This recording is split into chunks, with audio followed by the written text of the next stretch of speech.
Ang kwentong ito'y tungkol sa isang patpat na walang hinangad kundi maibalik ang sigla ng sanlibutan sa pamamagitan ng ulan.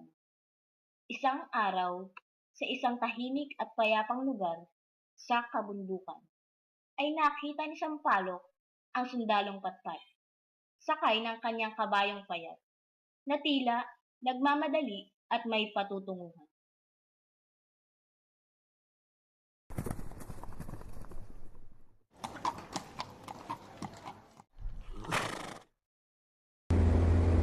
Saan ka pupunta, o sundalong patpat? Saan ka dadalhin ng kabayong payat? Hahanapin ko ang nawawalang ulan. Pero, hindi hinahanap ang ulan. Dumarating ito kung kailan kailangan. Kung gayon, aalamin ko kung bakit matagal nang ayaw dumalaw ng ulan. Pupunta o sundalong patpat. Saan ka dadalhin ng kabayong payat? Hahanapin ko ang nawawalang ulan. Pero hindi nahanap ang ulan. Dumarating ito kung kailan kailangan. Saan ka pupunta, o sundalong patpat? Saan ka dadalhin ng kabayong payat? Hahanapin ko ang nawawalang ulan. Subalit matagal nang lumisan ang iyong hinahanap. Lumipat at pumunta doon kay ulap. Kung gayon, aakyatin ko ang ulap. Anong ginagawa mo dito, mga ahas na nilalang? Hinahanap ko ang nagtatagong ulan. Subalit ang iyong pakay ay wala na rito. Lumipat at pumunta doon sa pusod ng dagat. Kung gayon, sisisirin ko ang dagat.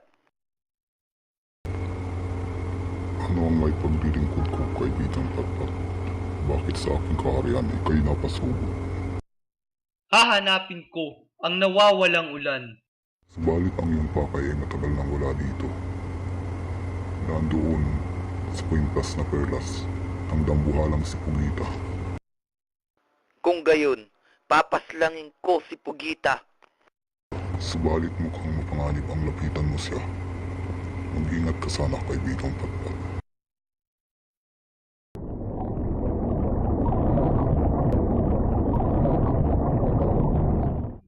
At sinugod ng sundalong patpat ang yungib ni Pugita.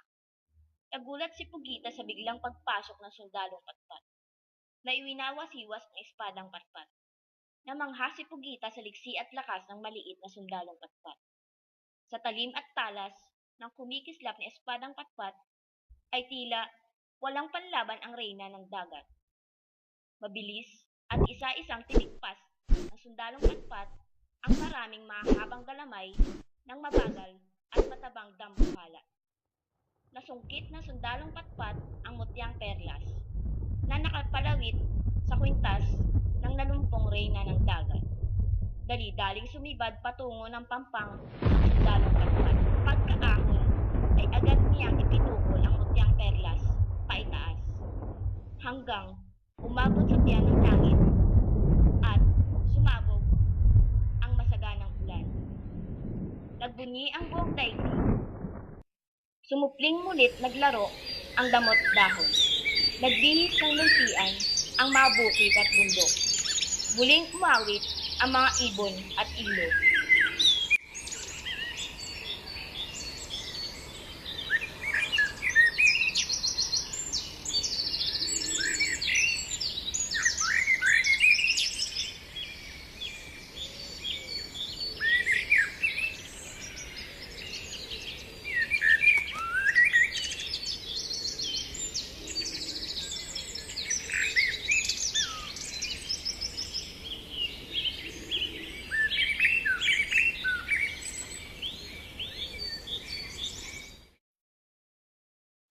Saan ka naman ang sundalong patpat?